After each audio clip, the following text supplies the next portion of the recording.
All right, here we go. What's up, friends? I'm Henry. That's Lucas. I pointed the wrong way last time. You're one of these sides, but Yeah. I'm Henry. That's Lucas. And I'll just say this: I believe in transparency in all aspects of my life, whether it's this podcast, the show, anything. I believe in transparency, and so right off the bat, you and I both picked Oliveira to win the main event at UFC 280 this past weekend, and we were wrong. Yeah, we were dead wrong. Dead wrong. And I thought that if Islam Makhachev were to pull off the victory, I thought that it would be in the later rounds. I didn't think it would be that quick. I don't think many of us saw a second round submission. And the first round was actually kind of close. And it was pretty interesting because I told you that there was a good chance Islam was going to go out there and take Charles down with ease in the first round. And I said that Charles Oliveira is going to be prepared for the ground game. And it looked like he was. But what stood out was the striking proficiency of Islam Makhachev, how good he was with the hands, how he was able to find openings on the feet. And Charles Oliveira looked a little scared of the takedown, if I may say. And honestly, it was the striking that Islam Makhachev got the better of Charles Oliveira. And I don't think anyone that was picking Charles could see that coming, including myself. And I got to give Islam Makhachev all the respect because he really impressed me with his striking. I really thought that there was no way that he was going to have his way with Charles on the feet. This fight was competitive on the ground. It was in the striking where Charles lost. So I was bummed out to see it, but I got to give Islam Makhachev all the respect. He's the best lightweight in the world. He's much better than I thought. I'll just say that.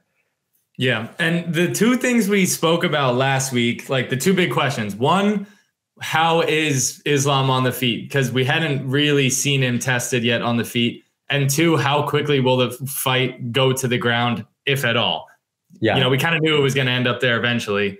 But what does this mean? Like what happens now? Because I feel like there's this dark cloud almost over MMA that like we have another Dagestani rule in the lightweight division and they're talking about Volk. But to me, it's like there has to be some sort of resurgence here for Oliveira. I don't think his title days are done necessarily, right?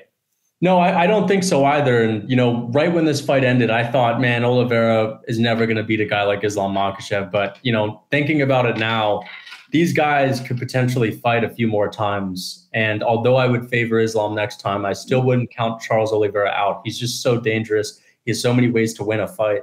If he comes in with a different game plan, we may see a different outcome. But, man, I'd be lying if I said there is that cloud over the division. There's a little bit of a dark cloud. Because, you know, before, you know, you had Volkanovski waiting in the wings for this next lightweight title, and you thought things were about to get interesting. But with the way that Islam Makhachev handled Charles Oliveira, like we already knew he was going to be the tougher matchup for Volkanovski. But now seeing them in the cage, how dominant Islam's performance was, paired with how much bigger he is. I mean, those two stood next to each other. This is Volkanovski, who's blown up, and this is Islam Makhachev a day after a weight cut. And he looks massive compared to Volkanovski. Volkanovski's good. He's probably a better striker than Oliveira, but man, I don't see how he wins. And that's why, to me, this division just lost some interest because I could see a long title reign and I don't see many people challenging him. I think Beneil Dariush would be a better challenge for Islam. I think he looked fantastic in his fight against Mateusz Gamrot, but there is a cloud over the division because I think we know that no one's going to replace Islam anytime soon. Yeah. And I hate saying that because, you know, after the fight, you know, that cool moment where he took the belt off, gave it to Khabib and was talking about the father and everything. I thought that was such a special moment. So I hate this idea that there's now a dark cloud over the lightweight division, but it's still how I feel about it because I don't want to see another Dagestani rule of, you know, just the crotch sniffing and these takedowns over and over and over. Like, to me, it's just not fun. It's not fun for a lot of fans. But you said it.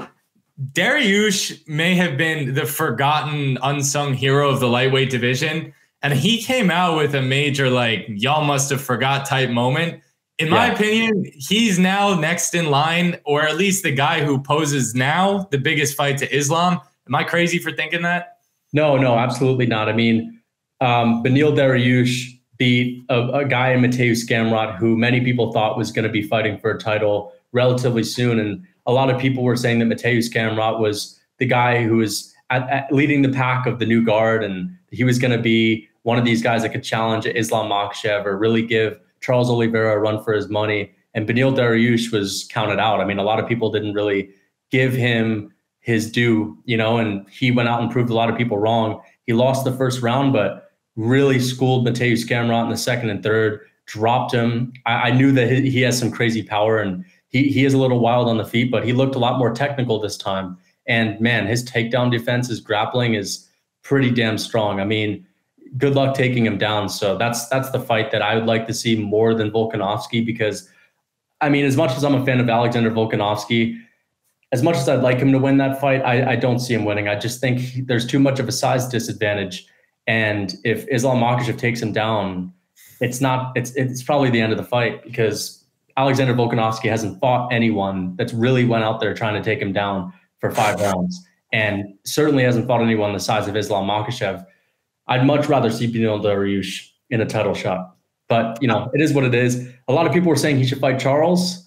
I'd like to see Charles fight Max Holloway in Brazil, but that's also a good fight. Beneil Dariush and Charles in Brazil, if Beneil wants to turn around that quickly.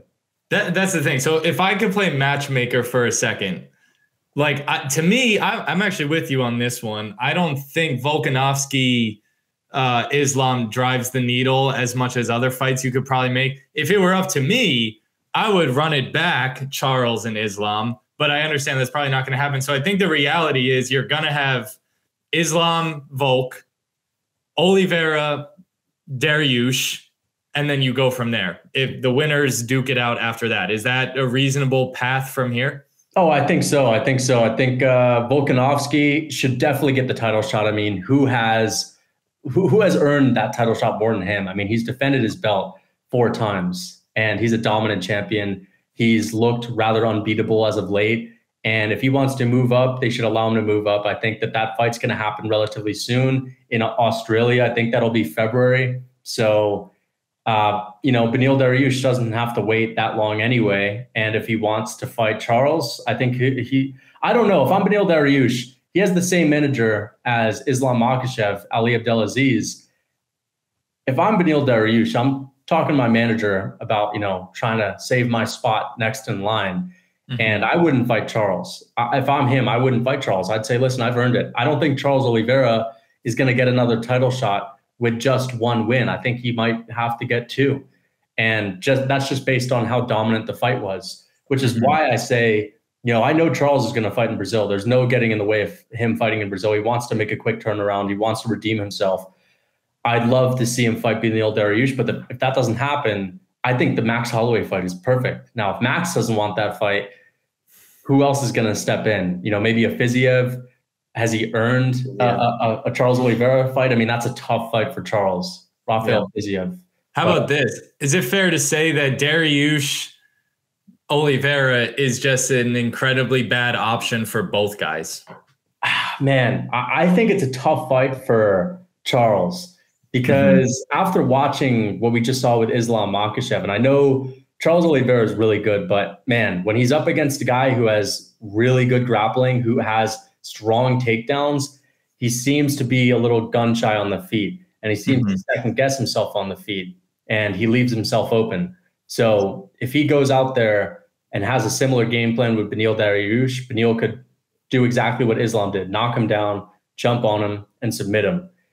But I think that Charles Oliveira is probably just as dangerous as Beneil Dariush. So I think that that's a good fight, but I don't like it for Beneil. I just think, you're taking such a big risk. You've arguably already earned yourself a title shot. Why not just wait out? You have the same manager as Islam. There could be an agreement. Islam Makhachev, I guarantee, would rather fight Beneil. I mean, one thing I have to give respect to when it comes to these Dagestani champions like Khabib, Islam, is I get the feeling that they're going to fight the guy who has really earned it, rather than the big money fight and all that. So, and if you're going by that logic, then to me, there's no other person in the lightweight division who deserves it more than Beneil Dariush at the moment. Yeah, I would say so. I'd love to see Charles bounce back with a big fight. It'd be cool if Conor came back, but Dana White just said something about Conor not being able to come back until he's in the USADA testing pool for 6 months. So as I think the perfect fight for him would be a Max Holloway. I think that'd be ideal. That'd be a big fight in Brazil. That'd be a big fight. You know, maybe Burns and Masvidal on the card as well. Yeah, huge fight. That Brazil card needs some work because right now they only got one title fight on it. Charles Oliveira is definitely going to jump on it. I think he should call for someone like Max for sure. I think that's a great thought, but let's move on here to one that, you know, I was right on and you were wrong on, and that's the controversial decision of the weekend, and that was Sean O'Malley taking down Peter Yan in probably the most controversial split decision I've ever seen in my life. My stance is O'Malley looked good. He did not win the fight. And I think you and I were texting about this, but I agree wholeheartedly that had Sean lost, people would have had more respect for him because of his performance and because of how much toughness he showed. But now because he won, it's almost like this gives UFC fans more reason to hate a guy they already love picking on. Yeah. Is that accurate? I think it is. It is very unfortunate that Sean O'Malley was able to go out there and prove a lot of people wrong. And the decision is just what made people turn on him. I mean, before he got his hand raised, the entire MMA world had a lot of respect for Sean O'Malley. A lot of us were impressed. I thought Petr Yan would go out there and school him in the third round and destroy him in the second round. And I was wrong. I mean, Sean O'Malley arguably won that third round, and he hurt Petr Yan, busted his face open with a big knee in that third round. Most people in that situation would fall back. They would fail. They would will. And Sean O'Malley showed his grit. He showed his toughness. He's an absolute gamer, and he's a lot better than I thought. I mean, man, going into this, I looked at his fight with Pedro Munoz, and I thought for sure he's not going to be able to just tee off on Petr Yan. And he had his moments where he was doing just that. He was teeing off on Petr Yan. He was landing good shots.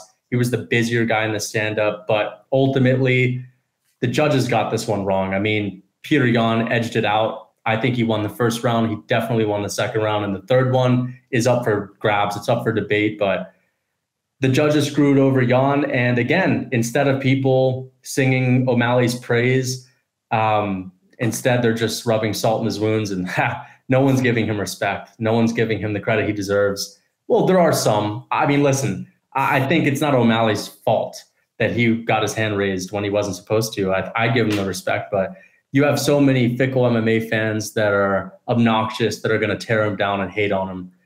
I just think it's insane. You know, I would never hate on someone who got his hand raised in a robbery, unless it was maybe Aljamain Sterling coming out of the feet. But you know, it's sad. I mean, think about it. This guy just went through a war, just proved a lot of doubters wrong. And instead of getting respect, like, people were clowning him, saying you didn't win and hating on his social media. It's not good, man. I mean, he hasn't really blown up either, but fuck, yeah. I got to respect Sean O'Malley. He looked a lot better than I thought he was going to look.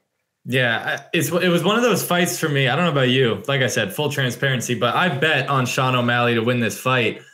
And normally when I bet on a fighter and it goes to a decision, I'm like in my head convincing myself like, oh yeah, he did enough. He won.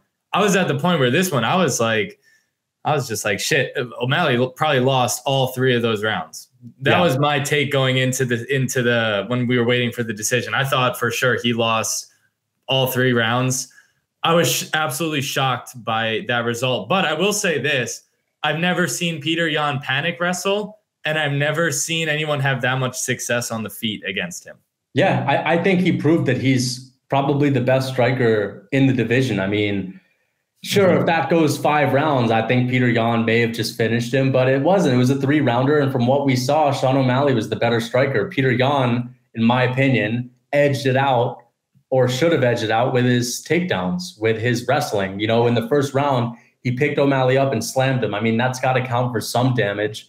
And he had, you know, some good ground and pound.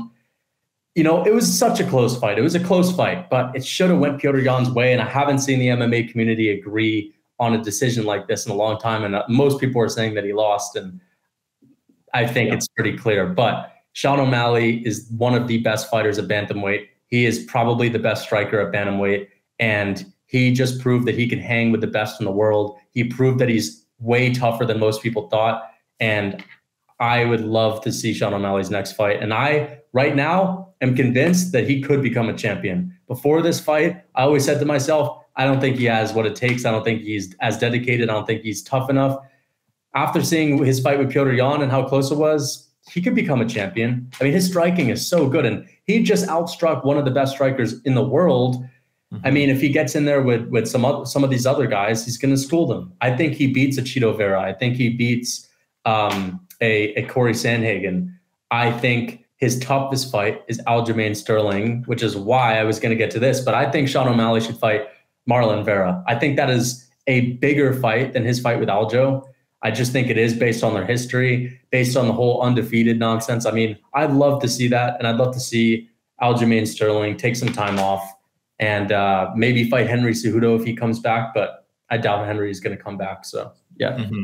Yeah, I'm kind of in the same boat as you, but I've said it once, I'll say it before. I'm gonna look into the camera when I say this. Marlon Chito Vera is the most underrated and one of the most disrespected fighters in the UFC. I never thought that guy got enough credit for how tough he is. I thought the O'Malley stuff, you know, too many MMA fans took the O'Malley side on that side of things, whereas I thought Chito went in there with a game plan and won a fight and has done nothing but win ever since. If it's up to me, I would give Chito Vera the next title shot against Aljo. I'm not so sure I wouldn't bet on Chito to take down Aljo. I don't mind that. Like, I think that Chito Vera could knock out Aljamain Sterling. I really do. I think he could. If Aljamain Sterling doesn't submit him early, you know, anyone in a 5-rounder with Chito Vera is in danger. And I think that would be a great match. I mean, personally, I'd love to see it. And maybe O'Malley can fight the winner of that, or maybe O'Malley can fight a Corey Sandhagen. That's a good matchup. And Petr Yan, I think, you know, maybe give him what happens to Petr Yan? What do you think is best for him? That's the thing. Well, I know Merab Dvalishvili's taken up a space in the division. He'll never fight Aljamain. That's gotta suck. I'm just gonna mention that. Your boys with Aljamain Sterling, he's always said that he'll step aside from Merab, but as he continues to defend his belt, he's not going anywhere. You'd be an idiot to step away from those championship fights. And this guy should just go to another organization or drop down to 125 because his friend Aljamain Sterling is kind of fucking him over. I'm not going to lie. But, hey, I would, you know, if I was in Aljo's position, I'd be defending my belt over and over again. I wouldn't just step aside and stop making big bucks. So, yeah, I think Petr Yan and Merab might fight. I agree. Petr Yan, Merab, Chito, O'Malley, and then if Cejudo wants to come back and if he, you know, if they can somehow justify that, I mean, I just don't think MMA fans really care about Henry Cejudo at this point. I mean, listen, I respect him. He was one of the greats for sure, but he's been out of the game for so long. I wouldn't even favor him to beat a Aljamain Sterling who's in his prime. You know, maybe a few years ago it'd be a different story, but personally, and he's not that big of a star. I don't really care if I see Henry Cejudo fight again. I really don't. Yeah. And then to me, the only thing that is certain about this division right now is that the worst possible thing for O'Malley next would be a Petr Yan rematch, because that's one that I think would settle the score. Yeah. I mean, again, man, I think that's true, but I almost don't mind an O'Malley pick in that rematch. I mean, O'Malley's getting better. Petr Yan's still young. He's getting better, but if it's 5 rounds, I'd have to lean towards Petr Yan. If it's another 3-rounder, if somehow he can pull that off, it's a close one. You know, what I saw in there, O'Malley looked like he was in danger a few times, but so did Petr Yan. I think that's a fight that we're going to see down the line anyway, because Petr Yan's not going anywhere. He'll be at the top of that division for a while, and so will Sean O'Malley. I think it's inevitable that those guys are going to fight, whether in a title fight or a 5-round main event down the line. I think O'Malley, he's going to take time off. There's no way he wants to get into a fight anytime soon. So I think he should definitely maybe just wait out and see what happens with the next title shot. Maybe the UFC is going to offer him a title shot. Mm-hmm. To me, it's just, I look at Petr Yan's career now, and I kind of describe it as just like a beautiful mess. Like, if you look at where this guy was 2 years ago, if he doesn't throw that illegal knee versus Aljo, he wins that fight. He never has to rematch Aljo, at least not in the near future. And who knows how many defenses he gets after that. Instead, you went from that silly illegal knee to having to sit around, wait, lose the rematch, and now lose to the pink poodle who you called a whore. Man, this might be the most talented guy in the UFC whose career is just on a spiral right now. And I almost feel bad for the guy because I think he truly is one of the killers in the division. And it just seems like shit just isn't going his way right now. No, it's not. And you nailed it, man. I mean, he's probably the most talented guy whose career is going downhill. It's not like he's getting knocked out with lucky punches. Like, he's having these really close fights, but he's edging them out in the minds of a lot of people. Even though I think that Aljamain beat him in the rematch, you're right. I mean, he should have defended the first time against Aljamain Sterling. If that knee doesn't happen, he wins that fight. So, man, it's just unfortunate because the whole world thinks that he won this fight, but his career is taking a hit. And he's still young. Fortunately, he's still young. But he does get hit in his fights. And that's the thing. Like, is he going to come back with more frustration in his next one? And will that be his downfall? I think that Petr Yan can beat just about anyone, but the bantamweight division is so stacked. I mean, you know it's stacked when Petr Yan is having a close fight with Sean O'Malley. That just proves how good Sean O'Malley is. I'd love to see Petr Yan work his way back up. He's one of my favorite fighters. If you're an MMA fan, you got to be a fan of Petr Yan's style. I mean, he's just so entertaining. He's so well-rounded. He fights with such tenacity, and I really hope he can bounce back from this one. It would be a shame if he's not able to, because, man, that'd be one of the unluckiest careers ever. I'm with you 100%. That would go down as the ultimate, like, what if? Like, what if he never threw that illegal knee? What happens to, like, the career trajectory of Petr Yan? But before we get out of here, we'll end on this. We could start doing this after every big card, but they always hand out fight of the night bonuses. I like to hand out my own bonuses as well, which I think are worth a lot. So with the inaugural fight of the night bonus from Henry, the very first one goes to Beneil Dariush. All right. Beneil Dariush, after his fight, and I love freedom of expression. I'm a firm believer in the First Amendment. Beneil Dariush sat up there and gave a speech trying to convert the entire Etihad Arena to Christianity. And that made him the biggest underdog of the night trying to do that. Props to Beneil Dariush. I love that guy. I love his messaging. And I thought that was a hilarious yet awesome moment. Number 2, fight of the night bonus goes to Khamzat, who's now solidifying himself as one of the all-time assholes in the UFC. We talked about it before, but what a cool moment when when Islam gave the belt to Khabib, and they're having a cool moment about Khabib's father. Such a cool moment. Meanwhile, Khamzat's in the crowd starting a fight with Khabib's people. Classic. And number 3, fight of the night bonus has to go to the judges for O'Malley versus Yan, because they ended up being the biggest talking point of the entire weekend, for better or for worse. And, hats off to those guys, because whether they meant to or not, they absolutely stole the show. Absolutely. Man, I just got to comment on the Beneil Dariush thing. It is kind of hilarious. I bet a lot of those people were thinking, he was going to shout out Allah, because he's from Iran. And he gets on the mic and just starts, singing like a pastor from your local church, your Protestant church or whatever. But yeah, it's crazy, man. Beneil Dariush is, a lot of people were probably shocked in that room. People that didn't know he was Christian. I think that's hilarious. I thought it was awesome. I think another fight of the night would be, Bilal Muhammad getting his first finish. I'm sure he's gotten a finish here and there in his career, but the guy's known for not getting finishes. People clown him and call him Remember the Decision instead of Remember the Name. And he got a finish over Sean Brady, which is just absolutely insane. I give him all the respect. That was kind of a sloppy fight, but I was entertaining nonetheless. And, the prelims were a little rough. I mean, some of those prelims were dry. They were rough. And Sean Brady and Bilal Muhammad, if those are the guys to make things interesting, then that something's not right. So I really love that fight. And then Hasbullah, I honestly like Hasbullah a lot, man. A lot of people are saying they're getting tired of him, but I've seen so much Hasbullah content recently, and man, he's hilarious. I like Hasbullah. I think it was brilliant for the UFC to keep him around. I don't know if they're only going to use him at these Abu Dhabi cards or whether they'll be flying him over to the Apex, this weekend for Qatar and Emmett. But yeah, Hasbulla I thought he was a good pickup for the UFC. He's a pretty funny guy. I agree. I think Hasbulla has very quietly become one of the best marketing decisions the UFC has made in a long time. Yeah, absolutely. Absolutely. And yeah, man, I think that overall this was a pretty good card. I was bummed out right after watching it, but when I sit back and reflect, there were some good fights and some big moments. So I can't wait to see all of these guys fight again.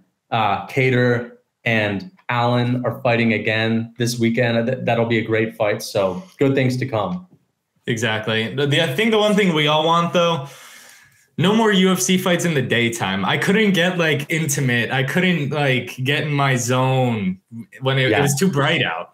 Yeah, it just that some feels off about it, man. Again, it's more intimate when it's dark. It's just you and the TV or you and the computer, and it just you feel like something special is going on. And in the daytime, it just feels like you're watching a YouTube video. It's strange. Yeah. Exactly. All right. I think I speak for you and all MMA fans when I say that. So I'm glad we're on the same page. But Luke, it's always a pleasure, brother. We'll recap more soon and have more predictions soon. Thank you. I appreciate it.